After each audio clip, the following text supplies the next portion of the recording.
Idaho Republican Senator Jim Risch is joining us now. Senator Risch is a ranking member of the Senate Foreign Relations Committee and is a member of the Senate Intelligence Committee. Senator, welcome.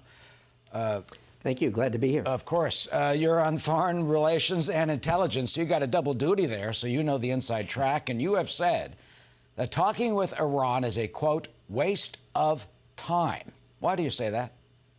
Well, of course it is. Look, this isn't going to be decided by us. First of all, the American people should know we're in the 7th round of talks. We aren't. We're not in the room. It's the Chinese, the Russians, and the Europeans that are in the room across the table from the Iranians. We're not in the room. We're at a kids' table in an adjacent room. Why would you even participate under those circumstances? It doesn't make sense.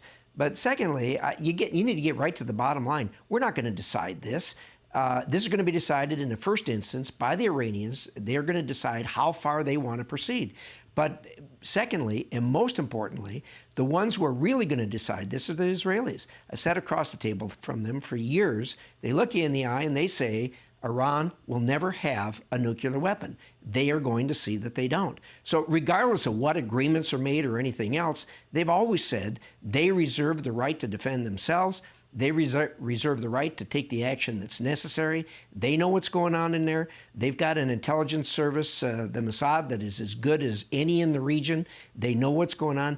The Iranians know this. If they wanted to push further, they would have by now. But look, this is not going to be decided by us. It's going to be decided by the Iranians and the Israelis. The more important question is that I always put to the administration is, when you get the call, are you ready? Are you ready to go and assist the Israelis? You're saying then you think there potentially could be a military strike by Israel if it doesn't go right? You just said they know what's going on. What do you think is going on? Because the Iranians come to the table and they say, give us the money, then we'll talk. We want the $1 billion in sanctions dropped, then we'll talk about a nuclear program. Yeah. Well, first of all, I do know what's going on. I'm on the Intelligence Committee, but obviously that stuff is all classified. You talk about the potential of action on the part of the Israelis. They've already they're the only country on the planet that's actually taken physical action over the years to do something about it. And like I say, they are absolutely adamant that the Iranians will never possess a nuclear weapon. And I believe them. I think the Iranians probably believe them, or I think they'd have gone further than they have. But this business of us giving billions of dollars again, remember last time we flew in, we didn't, the administration, the Obama administration flew in pallets of cash, gave them billions and billions of dollars. What did they do with it? They used it to support terrorist organizations, to build IEDs that greatly injured and killed our best that are serving over there.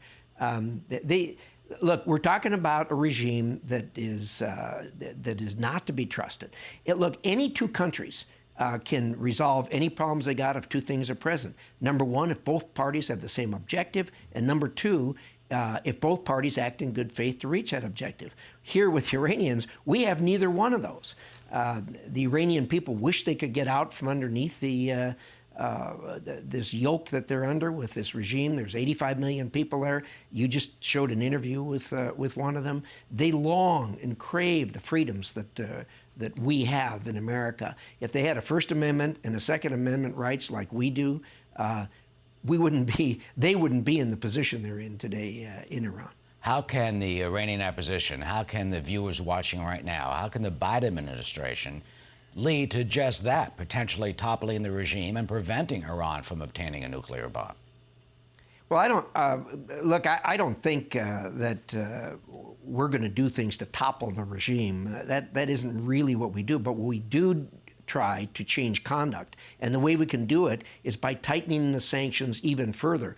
We've got a number of sanctions that are still waiting in the wings, and I've been urging the administration, and I urge the Obama administration to tighten the screw, but they don't show any inclination to doing it, and frankly, it's discouraging. We need to tighten and they're not that screw. doing. You think they're not doing? I mean, there are some thoughts of doing that, but they're not doing enough. You don't think? Clearly, they're not doing enough.